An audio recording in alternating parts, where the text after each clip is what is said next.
Rebels ಬಳಿಕ ವಿಜಯೇಂದ್ರಗೆ ಕಾಡ್ತಾ ಇದೆಯಾ ತಟಸ್ಥರ ಭಯ ಅಂತ ಹೇಳಿ. ಯಾಕೆಂದರೆ ಪಕ್ಷದಲ್ಲಿ ರೆಬಲ್ಸ್ಗಳು ಸೈಲೆಂಟ್ ಆಗಿಲ್ಲ.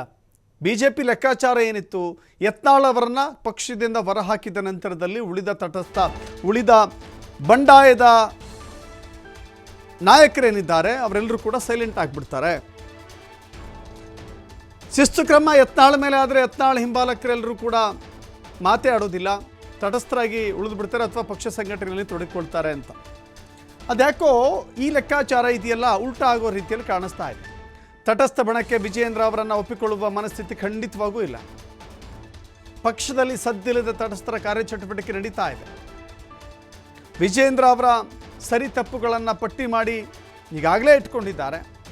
ಅದನ್ನು ವರಿಷ್ಠರಿಗೆ ತಲುಪಿಸುವ ನಿಟ್ಟಿನಲ್ಲಿ ಯೋಚನೆ ಮಾಡ್ತಾ ಇದ್ದಾರೆ.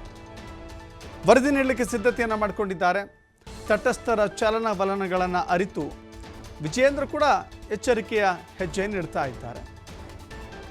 ಬಿಜೆಪಿಯಲ್ಲಿ ಬಂಡಾಯದ ಬೇಗುದಿ, ಬಂಡಾಯದ ಬಾವುಟ ನಿರಂತರವಾಗಿ ಹಾರ್ತಾ ಇದೆ. ಯತ್ನಾಳ್ ಉಪಸ್ಥಿತಿ ಇದ್ದರು, ಯತ್ನಾಳ್ ಅನುಪಸ್ಥಿತಿ ಇದ್ದರು. ಯತ್ನಾಳ್ ಪಕ್ಷದಲ್ಲಿದ್ದರು, ಯತ್ನಾಳ್ ಪಕ್ಷದಲ್ಲಿ ಇಲ್ಲದೆ ಹೋದರು. ಅಸಮಾಧಾನ ಮಾತ್ರ ಕೊನೆ ಇಲ್ಲ ಅನ್ನೋ ರೀತಿಯಲ್ಲಿ ಕಾಣಿಸ್ತಾ ಇದೆ. ಬಿಜೆಪಿ ಅಸಮಾಧಾನಕ್ಕೆ ಹೈಕಮಾಂಡ್ ಈಗಾಗಲೇ ಒಂದು ತೀರ್ಮಾನವನ್ನು ತೆಗೆದುಕೊಂಡು ಬಸನಗೌಡ ಪಾಟೀಲ್ ಯತ್ನಾಳ್ ಅವರನ್ನು ಪಕ್ಷದಿಂದ ಉಚ್ಚಾಟನೆ ಮಾಡಿದೆ. ಒಂದು ವೇಳೆ ಈ ಬಂಡಾಯ ನಾಯಕರೇನಿದ್ದಾರೆ ಹೈಕಮಾಂಡ್ ಭೇಟಿಯಾಗಿ ಎಲ್ಲ ಮಾಹಿತಿಯನ್ನು ಹೈಕಮಾಂಡ್ ಮುಂದೆ ಇಟ್ಟರೆ ವಿಜಯೇಂದ್ರ ಅವರು ನಡೆಸಿಕೊಂಡಿರುವ ರೀತಿ ಹೆಂಗಿತ್ತು, ವಿಜಯೇಂದ್ರ ಪಕ್ಷದಲ್ಲಿ ಹಿರಿಯರನ್ನು ಕನ್ಸಿಡರ್ ಮಾಡಿದ್ದಾರೋ ಇಲ್ವೋ, ವಿಜಯೇಂದ್ರ ಪದಾಧಿಕಾರಿಗಳ ಆಯ್ಕೆಯಲ್ಲಿಯೂ ಕೂಡ ಯಾವ ರೀತಿ ನಡೆಯನ್ನು ಅನುಸರಿಸಿದ್ದಾರೆ, ಪದಾಧಿಕಾರಿಗಳಿಗೂ ಕೂಡ ತಮ್ಮ ಪಟಾಲಂ ಅಂತ ಏನು ಕರಿತೀವಿ, ತಮ್ಮ ಬೆಂಬಲಿಗರು ಅಂತ ಕರೆಸಿಕೊಳ್ಳಂಥವರಿಗೆ ಅವಕಾಶವನ್ನು ನೀಡಿದ್ದಾರಾ, ಪಕ್ಷದ ಹಿರಿಯರಿಗೆ ಮನ್ನಣೆ ಕೊಟ್ಟಿದ್ದಾರಾ, ಪಕ್ಷದ ಹಿರಿಯರ ಮಾಹಿತಿಯನ್ನು ತೆಗೆದುಕೊಂಡು ಪಕ್ಷದಲ್ಲಿ ಇರುವಂಥ ಹಿರಿಯರ ಮಾರ್ಗದರ್ಶನವನ್ನು ತೆಗೆದುಕೊಂಡು ಮುಂದುವರಿತಾ ಇದ್ದಾರಾ ಇಲ್ವಾ, ಪಕ್ಷದಲ್ಲಿ ಒಂದು ರೀತಿ ಏಕತಾನತೆ ಕಾಡ್ತಾ ಇದೆಯಾ ಗೊತ್ತಿಲ್ಲ. ಸೊ ಇದೆಲ್ಲ ವಿಚಾರಗಳನ್ನು ಇಟ್ಟುಕೊಂಡೇ ವಿಜಯೇಂದ್ರ ಅವರ ತಪ್ಪು ಒಪ್ಪುಗಳನ್ನು ಹೈಕಮಾಂಡ್ಗೆ ಒಪ್ಪಿಸಿ ಆನಂತರದಲ್ಲಿ ವಿಜಯೇಂದ್ರ ತಲೆದಂಡ ಮಾಡಲೇಬೇಕು ಅಂತ ಹೇಳಿದುಕೊಂಡಿದ್ದಾರೆ. ಆದರೆ ಎಲ್ಲೊಂದು ಕಡೆ ವಿಜಯೇಂದ್ರ ಅವರ ವಿರುದ್ಧ ನಿರಂತರವಾಗಿ 2 ವರ್ಷ 3 ವರ್ಷದಿಂದ ಮಾತನಾಡ್ತಾ ಬಂದಂಥ ಯತ್ನಾಳ್ಗೆ ಈಗ ಶಿಕ್ಷೆ ಆಗಿದೆ, ಉಚ್ಚಾಟನೆ ಆಗಿದೆ.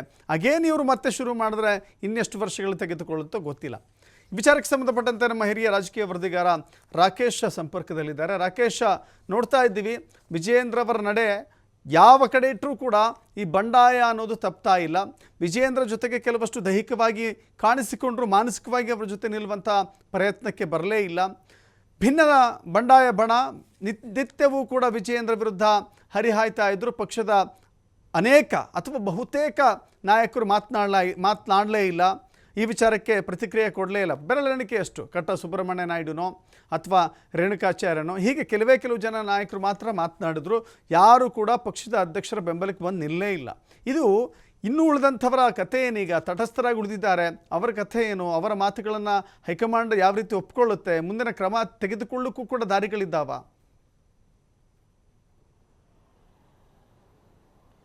ದಶರಥ, ಬಿಜೆಪಿಯ ಬಣ ರಾಜಕಾರಣದಲ್ಲಿ 2 ಪರ್ವಗಳು ಆರಂಭವಾಗಿದ್ದನ್ನು ಕಾಣ್ತಿದ್ವಿ. ಒಂದು ರಾಜ್ಯಾಧ್ಯಕ್ಷರ ಬಣ, ಮತ್ತೊಂದು ಭಿನ್ನರ ಬಣ ಅಂತೇಳಿ. ಈ ಎರಡೂ ಬಣಗಳ ನಡುವೆ ಸೈದ್ಧಾಂತಿಕ ಹೋರಾಟಗಳು ನಡೆದಾಗ ವ್ಯಕ್ತಿಗತವಾದಂತಹ ಟಾರ್ಗೆಟ್ಗಳಾಗಿ ಆ ವಿಚಾರದಲ್ಲಿ ಗೊಂದಲ ಉಂಟಾದ ಸಂದರ್ಭದಲ್ಲಿ ಪಕ್ಷದ ಸ್ಥಿತಿಗತಿ ಮತ್ತು ನೆಲೆಗಟ್ಟನ್ನು ಸರಿದಾರಿಯಲ್ಲಿ ತೆಗೆದುಕೊಂಡು ಹೋಗೋದಕ್ಕೆ ಸೂತ್ರ ಮಾಡುವಂಥ ವ್ಯವಸ್ಥೆಯನ್ನು ಮಾಡೋದಕ್ಕೆ ಮತ್ತೊಂದು ಬಣ ರೆಡಿಯಾಯಿತು, ಅದೇ ತಟಸ್ಥ ಬಣ. ಈ ತಟಸ್ಥ ಬಣದಲ್ಲಿ ಅಂದಿನ ವಿಚಾರಕ್ಕೆ ಸಂಬಂಧಪಟ್ಟ ಹಾಗೆ ಮಾಜಿ ಮುಖ್ಯಮಂತ್ರಿಗಳು ಹಾಗೆ ಸಂಸದರಾಗಿದ್ದ ಬಸವರಾಜ ಬೊಮ್ಮಾಯಿಯವರ ನೇತೃತ್ವದಲ್ಲಿ ಈ ಬಣ ರೂಪುಗೊಂಡು ಇಲ್ಲಿ ಒಂದಷ್ಟು ಮಂದಿ ಸಮಾನ ಮನಸ್ಕರು, ಒಂದು ಕಡೆ ಯಡಿಯೂರಪ್ಪನವರ ಅನುಯಾಯಿಗಳು, ಮತ್ತೊಂದು ಕಡೆ ಪಕ್ಷನಿಷ್ಠರಾದಂತಹ ಒಂದಷ್ಟು ಮಂದಿ ಕೂಡ ಒಟ್ಟಿಗೆ ಸೇರಿ ಪಕ್ಷದಲ್ಲಿನ ಈ ರೀತಿಯಾದಂಥ ಗೊಂದಲದ ವಾತಾವರಣವನ್ನು ಸರಿ ಮಾಡುವ ನಿಟ್ಟಿನಲ್ಲಿ ತಮ್ಮದೇ ಆದಂತಹ ವೇದಿಕೆಯೊಂದನ್ನು ರಚನೆ ಮಾಡಿಕೊಂಡು ಅಲ್ಲಿಂದ ಪಕ್ಷದ ನಾಯಕರಿಗೆ ವರದಿಯನ್ನು ಸಲ್ಲಿಸುವ ಪ್ರಕ್ರಿಯೆಯನ್ನು ಮಾಡಿಕೊಳ್ತಾ ಇದ್ದರು. ಈ ತಂಡ ಇತ್ತೀಚಿನ ದಿನಗಳಲ್ಲಿ ಮತ್ತೆ ಆಕ್ಟಿವ್ ಆಗಿದೆ. ಭಿನ್ನರ ಬಣದ ನಾಯಕರಾದಂಥ ಯತ್ನಾಳ್ ಅವರಿಗೆ ಉಚ್ಚಾಟನೆ ಶಿಕ್ಷೆಯನ್ನು ಕೊಟ್ಟ ಬಳಿಕ ಆ ತಂಡದ ಸದಸ್ಯರು ವಿಚಾರ ಆಧಾರಿತವಾಗಿ ಹೋರಾಟವನ್ನು ಮಾಡೋದಕ್ಕೆ ಮುಂದಾಗಿದ್ದಾರೆ. ತಮ್ಮ ಹಿಂದಿನ ಅಗ್ರೆಸೇಷನನ್ನು ಬಿಟ್ಟು ತಮ್ಮ ಹಾದಿಯನ್ನು ಬದಲಾಯಿಸಿಕೊಂಡು ಹೋಗ್ತಿದ್ದಾರೆ. ಈ ಸಂದರ್ಭದಲ್ಲಿ ಅದನ್ನು ಲಾಭ ಮಾಡಿಕೊಳ್ಳುವ ಹಾಗೆ ಪಕ್ಷದ ಸ್ಥಿತಿಗತಿಗಳ ವಿಚಾರದಲ್ಲಿ ಎಲ್ಲೂ ಲೋಪವಾಗಂತೆ ನೋಡಿಕೊಂಡು ಹೋಗುವಂಥ ಪ್ರಯತ್ನವನ್ನು ಮಾಡುವುದಕ್ಕೆ ತಟಸ್ಥ ಬಣದ ಸದಸ್ಯರು ಮುಂದಡಿಯನ್ನು ಇಡ್ತಿದ್ದಾರೆ. ವಿಜಯೇಂದ್ರ ಅವರಿಗೆ ಇಲ್ಲಿವರೆಗೂ ಕೇವಲ ಭಿನ್ನರ ಬಣದ ಸಂಕಷ್ಟ ಮಾತ್ರ ಎದುರಾಗಿತ್ತು. ಪ್ರತಿ ಹಂತದಲ್ಲೂ ಅವರ ನೇರ ವಾಗ್ದಾಳಿ ಮತ್ತು ವಿಚಾರಧಾರೆಗಳಿಂದಾಗಿ ಅವರು ಮುಜುಗರವನ್ನು ಅನುಭವಿಸುವಂತಹ ಅಥವಾ ಪಕ್ಷದ ವೇದಿಕೆಯಲ್ಲಿ ಕೆಲವೊಂದಷ್ಟು ಮಾತು ಕೇಳುವಂಥ ಸನ್ನಿವೇಶ ಕೂಡ ನಿರ್ಮಾಣವಾಗಿತ್ತು.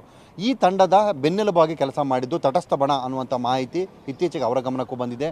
ಇಲ್ಲಿನ ಬಣದಲ್ಲಿರುವಂಥವರು ಯಾರೂ ಕೂಡ ನೇರವಾಗಿ ಬಂದು ವಿಚಾರವನ್ನು ಪ್ರಸ್ತಾಪ ಮಾಡುವರಲ್ಲ. ಪಕ್ಷದ ವೇದಿಕೆಗಳು, ತಳಹದಿ ಮತ್ತು ವಿಚಾರಕ್ಕೆ ಸಂಬಂಧಪಟ್ಟ ಹಾಗೆ ಪಕ್ಷದ ಕೇಂದ್ರೀಯ ನಾಯಕರ ಜೊತೆಗೆ ಮಾಹಿತಿಯನ್ನು ರವಾನೆ ಮಾಡುವಂಥ ಶಕ್ತಿಯುಳ್ಳ ನಾಯಕರು ಇದಕ್ಕೆ ಬೆಂಬಲವಾಗಿ ನಿಂತಿದ್ದಾರೆ. ಕೇವಲ 3-4 ಮಂದಿಯಷ್ಟೇ ಇದರ ಮುಖವಾಣಿಯಾಗಿ ಕೆಲಸ ಮಾಡ್ತಿದ್ದಾರೆ ಅನ್ನುವಂಥ ಮಾತು ಕೂಡ ಇತ್ತು. ಅರವಿಂದ್ ಬೆಲ್ಲದವರು ಈ ವಿಚಾರಕ್ಕೆ ಒಮ್ಮೆ ತಮ್ಮ ಉಪಸ್ಥಿತಿಯನ್ನು ಕೂಡ ತೋರಿಸ್ಕೊಂಡಿದ್ರು. ಹೀಗೆ ಆಕ್ಟಿವ್ ಆಗಿರುವಂಥ ಈ ತಂಡ ಈಗ ವಿಜೇಂದ್ರ ಅವರ ಪಾಲಿಗೆ ಸಂಕಷ್ಟವನ್ನು ತಂದೊಡ್ತಾ ಇದೆ. ಅಂದರೆ ಭಿನ್ನರ ಬಣದ ನೇರವಂತಿಕೆ ಹೊರತಾಗಿಯೂ ಕೂಡ ಈ ತಂಡ ತನ್ನ ಉಳಿದೆಲ್ಲ ಕಾರ್ಯವೈಖರಿಗಳನ್ನು ಮಾಡಿಕೊಳ್ತಾ ಇದೆ. ಇದು ಕೂಡ ಈಗಿನ ಹಾಲಿ ಪರಿಸ್ಥಿತಿಯಲ್ಲಿ ಬದಲಾದ ಸನ್ನಿವೇಶದಲ್ಲಿ ಕೇಂದ್ರದ ನಾಯಕರಿಗೆ ತನ್ನ ವರದಿಯನ್ನು ಕೊಡುವ ಕೆಲಸವನ್ನು ಮಾಡ್ತಾ ಇದೆ.